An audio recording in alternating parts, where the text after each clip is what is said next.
Election అప్డేట్స్ను అందరికంటే ముందుగానే తెలుసుకోవాలంటే ఈరోజే ఆర్టీవీ లైవ్ యాప్ని మీ మొబైల్లో డౌన్లోడ్ చేసుకోండి. High viewers, welcome to RTV. నేను మీ సురేష్. ఈరోజు మనం శ్రీకాకుళంలోని ఒక ప్రత్యేకమైనటువంటి ఆసుపత్రిని అయితే మీకు పరిచయం చేయబోతున్నాం. మనుషులకి ఆరోగ్యం క్షీణించినట్లయితే గనక జనరల్ హాస్పిటల్కి వెళ్ళి అక్కడ చికిత్స అయితే పొందుతూ ఉంటాం. అదే గనక మనం వాడేటువంటి పెన్స్ గనక పాడైతే శ్రీకాకుళం వారు ఎవరు కూడాను పెన్నులను పడేసే పరిస్థితి అయితే లేదు. ఈ పెన్స్ కంటూ ఒక ప్రత్యేకంగా ఒక హాస్పిటలే ఉంది. ఆ హాస్పిటల్కి వచ్చి ఆ హాస్పిటల్ దగ్గర దీనికి ఉన్నటువంటి మరమ్మతు ఏదైతే ఉందో ఆ మరమ్మతుని చేయించుకొని మళ్ళీ తిరిగి వాడుకునే పరిస్థితి అయితే ఇక్కడ ప్రతి సంవత్సరం ప్రతిరోజు జరుగుతూనే ఉంటుంది. ఇది నిరంతరంగా 6 దశాబ్దాలుగా జరుగుతున్నటువంటి ప్రక్రియ. ఒకానొకప్పుడు వారి తండ్రి గారు వారి తాతగారు ప్రారంభించినటువంటి ఈ పెన్ హాస్పిటల్ ఆనాటి స్టూడెంట్లుగా మేము కూడా ఒకానొక సమయంలో వచ్చి ఈ పెన్స్ని రిపేర్ చేయించుకుని మళ్ళీ ఈ పెన్నులు అయితే వాడడం అయితే జరిగింది. అటువంటి పెన్ హాస్పిటల్ శ్రీకాకుళంలోని 7 రోడ్ జంక్షన్కి 2వ పట్టణ పోలీస్ స్టేషన్కి అతి సమీపంలో ఉంది. ఆ షాప్ని ప్రస్తుతం అయితే నాగరాజ్ గారు ఆ షాప్ని రన్ చేస్తున్నారు. అసలు ఈ షాపు తాలూకు చరిత్ర ఏంటి, ఈ షాప్లో ఇప్పటికీ ఎటువంటి ట్రీట్మెంట్స్ పెన్స్ కోసం లభిస్తున్నాయి అనేది మాత్రం నాగరాజ్ గారిని అడిగి తెలుసుకునే ప్రయత్నం చేద్దాం. హాయ్ నాగరాజ్ గారు, గుడ్ ఈవినింగ్. నమస్తే. బాగున్నారా? చాలా సంవత్సరాల తర్వాత, నా స్కూల్ డేస్ తర్వాత మళ్ళీ మీ షాప్కి రావడం జరిగింది. స్కూల్ డేస్లో ఉండేటప్పుడు రెగ్యులర్గా పెన్స్ని తీసుకుని రావడం, వాటికి ట్రీట్మెంట్ చేయించడం అయితే జరిగేది. అయితే అప్పుడు జరిగేటువంటి ట్రీట్మెంట్ ఇప్పుడు కూడా జరుగుతుందా? అసలు ఈ షాప్ తాలూకు చరిత్ర కొంచెం మా వ్యూవర్స్ చెప్తారా మీరు? అంటే ఇది మనం పెట్టింది కాదండి. నాన్నగారు 1962లో పెట్టారు. అది చిన్నాన్నగారు 64లో ఈ సంస్థకు వచ్చారు. ఇద్దరు కలిపి 28 సంవత్సరాలు రన్ చేశారు. తర్వాత మ్యారేజ్లో అయితే పిల్లల తాలూకు సంతానాలు వాళ్ళ తాలూకు అభివృద్ధి వల్ల రాను కాలం నా చేతికి వచ్చింది. నా చేతికి వచ్చినప్పుడు ఇది ఇప్పటికి ఏంటంటే సంస్థ మారింది. బాల్ పెన్స్ వచ్చేయడం వల్ల ఇంక్ పెన్ తాలూకు సేల్ తగ్గింది. ఈ మధ్యన 10 సంవత్సరాలైంది ఇంక్ పెన్ సేల్ మళ్ళీ పెరిగింది. మళ్ళీ పెరగడం వల్ల పెన్ రిపేర్ అనేది ఎవరికి తెలియదు. జనరల్గా పెన్ కొనియడం, రాయడం, పారేయడమే కానీ పెన్ రిపేర్ చేయడం అనేది ఎవరు ముట్టుకోవడం లేదు ఈ షాప్లలో ఎవరు. అయితే మా నాన్నగారు ఇచ్చిన హయాము మనకిచ్చిన ఫర్మ్ పేరు కాబట్టి పెన్ రిపేర్ చేయడానికి, ఇంక్ పెన్ రిపేర్ చేయడానికి సూది, బ్లేడు, ఆకుపెట్టి రాయి, సానపెట్టిన రాయి, ప్లేయర్సు, ఈ plier, zinc plier, nose pliers ఇవన్నీ మస్ట్ అండ్ షుడ్గా ఉండాలి. ఇంక్ పెన్ వాడేటప్పుడు, ఇంక్ పెన్ క్లీన్ చేసేటప్పుడు మాత్రం సిరింజ్, డిస్పోజబుల్ సిరింజ్తో మనం ఎక్కువగా యూజ్ చేస్తాం. సిరింజ్ తోనే చేయాల్సి ఇదేమైనా ఉందా? అంటే జనరల్ గా మన కొట్లో క్లీన్ చేస్తే సిరింజ్ వాడతాం. అక్కడ ఇంట్లో అయితే మాత్రం సిరింజ్ అక్కర్లేదు. ఇప్పుడు సపోజ్ ఇది ఇలా లాగుతాం కదా, ఇలా లాగి ఈ ప్రెషర్ దీంట్లో కొడితేనే దీని నుండి డస్ట్ అనేది కిందకు వస్తుంది. అదే మన ఇంట్లో అనుకోండి, ట్యాప్ యూజ్ చేసి ఆ ఫోర్స్ని ఆపితే ప్రెజర్ పడుతుంది. ఆ ప్రెజర్కి మొత్తం డస్ట్ క్లీన్ అయిపోతుంది. ఇక్కడ ట్యాప్ సదుపాయం ఏంటి ఉండదు కాబట్టి డిస్పోజబుల్ సిరింజ్ 1 ట్రిప్లో 1 ఫోర్స్ కొడితే మొత్తం డస్ట్ ఎంత ఉంటే అది క్లీన్ అయిపోద్ది. ఈ విషయం ఎవరు తెలీదు, అందుకే వాళ్ళు మనకు వచ్చి ఇస్తారు. పెన్ హాస్పిటల్ అంటే డాడీ చూపించిన పద్ధతి ఇది. అందుకే సర్వీస్ కూడా ఇంతవరకు మనం రిపేర్కి ఇక్కడ ఛార్జ్ తీసుకోం. ఓన్లీ ఫర్ పాలి, టంగు ఏవైనా పార్ట్ పడితే దాంతో డబ్బులు పడతాయి, కానీ సర్వీస్కి మాత్రం ఎంత కాస్ట్లీ పెన్ కానీ సర్వీస్కి డబ్బులు ఉండవు, ఫ్రీ. ఇప్పుడు ఇలాంటి పెన్లు వాడకం అనేది ఇప్పుడు ఈ మధ్య కాలంలో మళ్ళీ పెరిగింది. 10 ఇయర్స్ అయింది. ఇప్పుడు ఇంక్ పెన్ మళ్ళీ సేల్ వచ్చింది. ఇంతకు ముందు వుడెన్ టైప్ లో ఉండేవి కదా ఈ పెన్స్. అప్పటికి ఇప్పటికి ఏమైనా తేడా ఏమైనా వచ్చిందా వాటి ట్రీట్మెంట్ లో గానీ? యాక్చువల్ గా వుడెన్ పెన్స్ ఏంటంటే ఈ సానపెట్టిన రాయి కంపల్సరీ ఉండాలి. ఆకురాయిని స్క్వేర్ గా తీసి దాన్ని డ్రిల్ చేసి వుడెన్ పెన్స్ కి, అంటే ఈ ఇంక్ లో ఉన్న యాసిడ్స్ వల్ల వుడెన్ పెన్స్ టైట్ అవుతాయి. అప్పుడు పాలిటంగ్ మళ్ళీ దిగడానికి కొత్తది అవ్వదని చెప్పేసి మా నాన్నగారు నుంచి అదొకటి, ఈ ఆకురాయిలో ఈ రౌండ్ సర్కిల్ ఉంది పెట్టి దీన్ని ఆఫ్ రౌండ్ తోనే డ్రిల్ చేసేవాళ్ళు అన్నమాట. ఇప్పుడు ఏంటంటే ఈ ప్లాస్టిక్ పెన్స్ వచ్చిన తర్వాత వీటి సేల్ దీనికి లేదు, వీటి పని లేదు. ఇంక్ పెన్లకి ఇది దీంతో పని పడింది. ఇది నోస్ ప్లేయరు, ఇది ప్లేయరు, వీటితోనే ఈ మూడితోనే ఇప్పుడు పని వస్తుంది. అంటే ఇప్పుడు వీటికి ఈ ప్లాస్టిక్ రేంజ్ అంతా, మెటల్ రేంజ్ అంటే పార్కరు, పెరికా. వీటికి దీన్ని చూస్తే దీని పరిమాణం చాలా చిన్నది, ఇవి చూస్తే చాలా పెద్ద. వీటిని ఎట్లా యూజ్ చేస్తున్నారు? వీటికి యూజ్ చేసే విధానం ఏంటంటే ఇలా ఉంది కదా, ఇది ఇలా తీయడానికి ఇలా ఇది యూజ్ చేయడానికి. అదే హోల్ పెద్దది అవ్వలేదు అనుకోండి, ఇది బ్లాక్ చేసి ఇలా పెట్టి ఇలా తిప్పితే ఇది హోల్ పెద్ద అయిపోతుంది. ఓకే, అది తీసేటప్పుడు ఈ నిబ్బు పాడేయడం గట్రా ఏమన్నా అవ్వదు, ఎందుకంటే ప్రెజర్ అనేది మనం దీని మీద ఇస్తాం, ఒత్తిడి దీని మీద పడుతుంది, దీని మీద పడుతుంది, ఈ పాలిట్ అంచుకు పడుతుంది. అందుకే కస్టమర్స్కి అన్నిటికీ ఎవరికి తెలీదు ఇదేంటనుకుంటారంటే పెన్ హాస్పిటల్ అంటే ఒక అద్భుతం అని. మా నాన్న చెప్పేది ఏంటంటే వాళ్ళ ఎదురుగా మనం చూపించేసి ఒకసారి చేసేస్తే వాళ్ళకి సాటిస్ఫాక్షన్ వస్తుంది, వాళ్ళు ఇంట్లో కూడా చేసుకునే విధానం చెప్తాం. కానీ కస్టమర్స్ ఏంటంటే చేతికి ఇంకా అయిపోతుంది సార్, మేమేం చేయలేం, మీరే చేయండి అంటే వాళ్ళ ఎదురుగా చేసి ఇచ్చేస్తాం. అంటే మన జిల్లాలో చూసుకున్నట్లయితే కనుక ఒక ఉద్యోగం వచ్చినా, ఒక కాలేజ్లో సీట్ వచ్చి కాలేజ్ జాయిన్ అయినా, ఏదైనా సరే పెన్స్ బహుమతిగా ఇవ్వడం అనేది అయితే చాలా దగ్గరలో ఒక పరంపరగా ఉంది. అటువంటి పెన్స్ ఎవరైనా వాడే వాళ్ళు ఉంటే కనుక ఆ పెన్స్ ని సెంటిమెంట్ గా భావించి ఆ పెన్స్ ని తరతరాలు వాడుతుంటారు.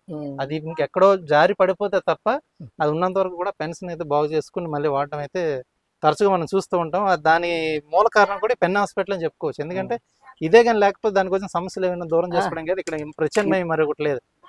ఓకే, అయితే ఇప్పుడు ఎన్నాళ్ళుగా అసలు ఫస్ట్ తాతగారు ఎప్పుడు స్టార్ట్ చేశారు దీన్ని? తాతగారు కాదండి, నాన్నగారు. నాన్నగారు 62లో పెట్టారండి. ఫస్ట్ కర్ర బల్ల మీద పెట్టి అమ్మేవారు. ఇక్కడ గుడి వీధిలో అప్పుడులో సింగ్స్ అని ఒక అతను ఉండేవారు. అనా ఎత్తు పరకెత్తు ఎంతో ఉండేది పెన్ను, ఆ పెన్స్ అమ్మేవారు. అక్కడ నుండి రెగ్యులర్గా అవుతున్నప్పుడు డాడీ విజయనగరం ఫస్ట్ పర్చేజ్ చేశారు. విజయనగరం నుండి డైరెక్ట్గా కలకటాలో ఒక అతను విజయనగరం అతను కలకటా సావుకారులకి పరిచయం చేశారు. వెస్ట్ ఎండ్, ప్యారిస్, ఓరింట్, ప్రసాద్, రత్నం ఇవన్నీ మిక్స్ చేసుకొని అమ్మేవారు డాడీ. అక్కడ నుండి అలాగా రేనాల్స్ ఏ రోజు మార్కెట్లోకి వచ్చిందో ప్రసాద్, అదే వెస్ట్ ఎండ్, ఓరియంట్, ప్యారిస్ ఈ 3 పడిపోయి ఈ రేనాల్స్ కంపెనీ బయటకు వచ్చిన తర్వాత సెల్లో వచ్చిన తర్వాత అదర్ కంపెనీస్ మాంటెక్స్ ఇవన్నీ వచ్చిన తర్వాత బాల్ పెన్ రేంజ్ పెరిగిన తర్వాత పిల్లల ఈ ఇంక్ పెన్ వాడిన వాళ్ళకి రైటింగ్ బాగా వస్తుంది. మా నాన్నగారు చెప్పేవారు. ఈ బాల్ పెన్ శాతం పెరిగిన తర్వాత రైటింగ్ పోయింది. పాతపట్నంలో సెంటెన్స్ స్కూల్ వాళ్ళు ఎప్పటి నుండో రన్ చేసి వాళ్ళ సంస్థ పెట్టినప్పటి నుండి సెకండ్ స్టాండర్డ్ వరకు బాల్ పెన్, అక్కడ నుండి ఇంక్ పెన్ మెయింటైన్ చేసేవారు. దానివల్ల పాతపట్నం సెంటెన్స్ నుండి మనకి ఎక్కువగా ఆర్డర్స్ వచ్చింది కర్సివ్ రైటింగ్ వాటికి. ఈ 10 years అయింది శ్రీకాకుళంలో ప్రతి ఒక్క పిల్లడు ఇంక్ పెన్ మెయింటైన్ చేయడం స్టార్ట్ అయింది. ఎలాగ టచ్ అయిందో పిల్లలకి తెలియదు, కానీ ఈ కాలిగ్రఫీ రైటింగ్ ఒకటి, క్యాటరైజెస్ ఒకటి, అంటే ఇంక్ బాటిల్ శాతం పనికి రావడం లేదు.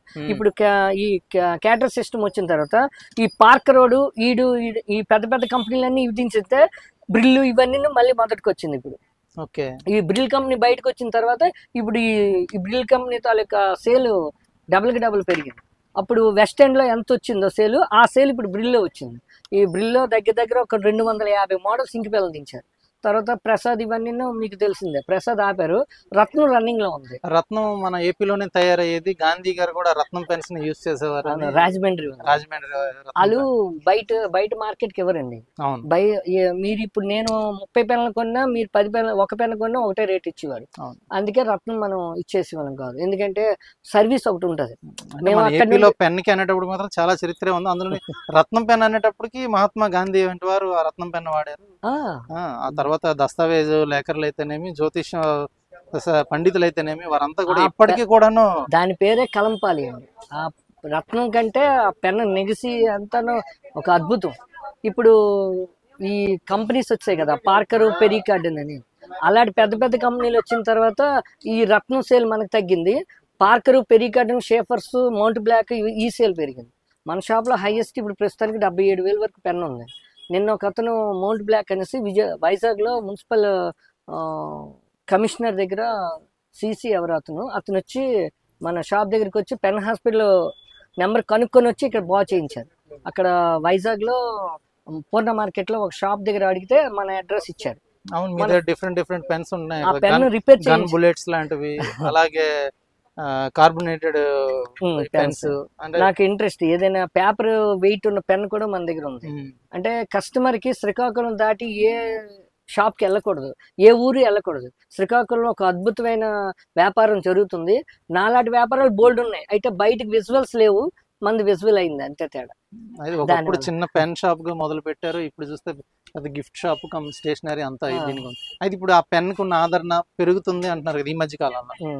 సో మీకు ఈ బిజినెస్ మీ తండ్రి గారి ద్వారా అలా వచ్చింది, కంటిన్యూ చేస్తున్నారు. బట్ ఈ బిజినెస్ లో మీకు ఎలా ఉంది? అంటే ఈ పెన్ హాస్పిటల్ రన్ చేయడం ఇది అంతా కూడా? నాకు పెన్ రిపేర్ చేస్తే నాకున్న సాటిస్ఫాక్షన్ ఆ రోజు భోజనం కూడా చేయబుద్ది. ఎందుకంటే నాన్నగారు ఇచ్చిన వ్యాపారం, ఈ వ్యాపారానికి ఒక పేరుకి విలువ ఉండాలనే కోరిక నాది. నిన్న చేసిన పెన్ రిపేర్ కాస్ట్ 27,800 రూపాయలు పెన్. అది ఆ కస్టమర్ పెన్ అంతా రిపేర్ చేసిన తర్వాత క్యాష్ ఎంత అని అడిగారు. ఫ్రీ రిపేర్ సార్, మా నాన్నగారు రిపేర్కి డబ్బులు తీసుకోవద్దన్నారు.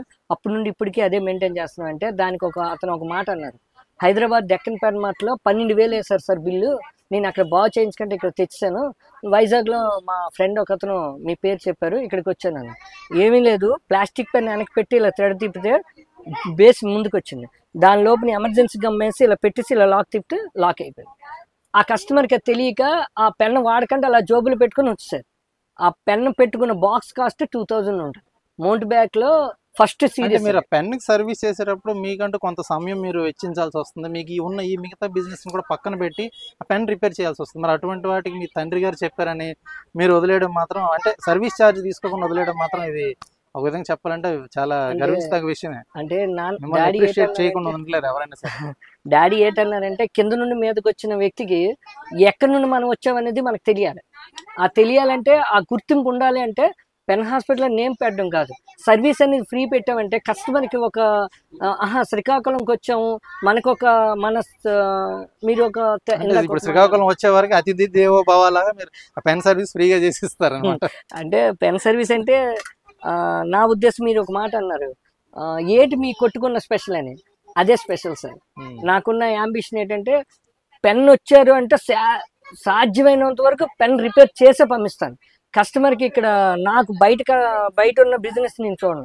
ఆ టైంలో మా కొట్టుకున్న స్టాఫ్, మా మిస్సెస్ వాళ్ళు చూస్తారు. కానీ నాకు చూసేది ఏంటంటే పెన్ రిపేర్ అనగా పెన్ రిపేర్ ముందు చేస్తాను, ఆ తర్వాత తగ్గించేస్తాను. అంటే 6 దశాబ్దాల కాలం పాటుగా మీ నాన్నగారితో పాటు మీరు చూస్తూ వచ్చారు.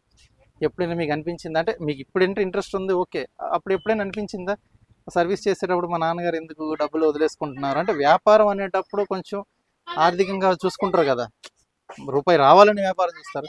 బట్ సర్వీస్ పరంగా సరే నాన్నగారు అయితే ఫ్రీగా చేసేసారు, నేను ఇకపైన సర్వీస్ ఇంకెంత కొంత ఛార్జ్ చేస్తే బాగున్నాను, ఏ రోజు మీకు అనిపించలేదా? అంటే శ్రీకాకుళంలో చాలా మంది షాప్స్ పెన్స్ అమ్ముతారు సార్. ఎవరికి పెన్ రిపేర్ అనేది తెలియదు కదా. కస్టమర్ అన్న వాళ్ళకి ఏది తెలుస్తుంది? వీళ్ళు షాప్కి వచ్చాము అంటే ఏదైనా స్పెషల్ ఉండాలి, ఫస్ట్ థింగ్ స్పెషల్ ఉండాలి. ఇంకోటి, మన ఫర్మ్ పేరు కూడాను అందరిలాగా పెన్ గిఫ్ట్స్ అని పెట్టలేదు డాడీ, పెన్ హాస్పిటల్ అని పెట్టారు. ఆ హాస్పిటల్ అని ఎందుకు పెట్టారు అంటే దానికి ఒక వాల్యూస్ ఉండాలి కదా, ఆ వాల్యూస్ తగ్గట్టు మనం నిలుపుకోవాలి కదా. డాడీ ఇచ్చిన వ్యాపారం మనం సొంతం చేసుకోండి కదా, డాడీ ఇచ్చిన వాల్యూస్ కూడా సొంతం చేసుకోవాలి. ఆ వాల్యూని పెంచాలనే కోరిక మనకి ఇంట్రెస్ట్. మీరు ఆ వాల్యూస్తో ఉన్నారు కాబట్టి ఇప్పటికీ పెన్ హాస్పిటల్ని ఎవరు మర్చిపోవట్లేదు. చూస్తే కనుక శ్రీకాకుళంలోని 6 దశాబ్దాల ముందు మొదలైనటువంటి పెన్ హాస్పిటల్ ప్రయాణం ఏదైతే ఉందో 2024 వచ్చినప్పటికి కూడాను ఆ ప్రయాణం సక్సెస్ఫుల్గా నడిపిస్తున్నారు నాగరాజు గారు. వారి తండ్రి నుండి వచ్చినటువంటి ఈ వ్యాపారాన్ని దినదినాభివృద్ధి చెందిస్తూ ఆ సర్వీస్ ఏదైతే ఉందో శ్రీకాకుళం వచ్చి ఎవరైనా కనుక ఈ పెన్ హాస్పిటల్ సందర్శించి వారి పెన్ రిపేర్ చేసుకునే వారికి రూపాయి కూడా ఛార్జ్ చేయకుండా వారి పెన్కి మాత్రం ఫ్రీ సర్వీస్ చేసిస్తున్నారు. ఒకవేళ ఏవైనా అడిషనల్గా పార్ట్స్ పడితే మాత్రం ఆ పార్ట్స్కి మాత్రమే ఛార్జ్ చేస్తారు, అది కూడా అతి తక్కువ ధర ఛార్జ్ చేసి వారి పెన్ను వారికి ఇస్తారు. ఎందుకంటే పెన్ అనేది ఒక sentiment item, I mean gift లాంటిది. అది ఎవరో ఉద్యోగంలో చేరినప్పుడు కానీ, కాలేజీలో చేరినప్పుడు కానీ, లేదా వారి తండ్రి గారి పెన్స్ కానీ, ఇలా పెన్స్ అనేవి గిఫ్ట్ రూపంలో వస్తూ ఉంటాయి. ఆ గిఫ్ట్ రూపంలో వచ్చినటువంటి పెన్స్ని పడేసేందుకు మనసు ఒప్పుకోదు. అటువంటి పెన్స్ని ఎప్పటికీ కూడా వారితో పాటు ఉంచుకునేందుకు వారు పడుతున్నటువంటి తపనకి పెన్ హాస్పిటల్ ఇస్తున్నటువంటి మద్దతు ఏదైతే ఉందో అది హర్షించదగ్గ విషయమే. అని ఎవరైనా కనుక శ్రీకాకుళం వచ్చినట్లయితే కనుక ఖచ్చితంగా పెన్ హాస్పిటల్ని సందర్శించండి, ఖచ్చితంగా మీరు హ్యాపీగా ఫీల్ అవుతారు. శ్రీకాకుళంలో ఉన్నవారికి అయితే మాత్రం చెప్పాల్సిన అవసరం లేదు, ఎందుకంటే వారు ఏదో ఒక సందర్భంలో ఇక్కడికి వచ్చేదే ఈ పెన్ రిపేర్ అయితే చేయించుకోవడం అయితే జరుగుతూ ఉంటుంది. ఏదేమైనప్పటికి కూడాను శ్రీకాకుళానికి ఒక మెయిన్ సెంటర్లో ఉన్నటువంటి పెన్ హాస్పిటల్ ఒక ల్యాండ్ మార్క్గా ఇవాళకి కూడాను 6 దశాబ్దాలుగా ఉందంటే దానికి కారణం నాగరాజు గారు, అలాగే వారి తండ్రి గారిని మాత్రం చెప్పుకోవచ్చు. ఇలాంటి మరెన్నో మంచి మంచి అంశాలతో మళ్ళీ కలుసుకుందాం. వీడియో జర్నలిస్ట్ రామకృష్ణతో సురేష్, RTV శ్రీకాకుళం. మరిన్ని వీడియోస్ కోసం ఛానల్ ని సబ్స్క్రైబ్ చేయండి, లేటెస్ట్ అప్డేట్స్ కోసం వాట్సాప్ ఛానల్ ని ఫాలో చేయండి అండ్ లింక్ డిస్క్రిప్షన్ లో ఉంది.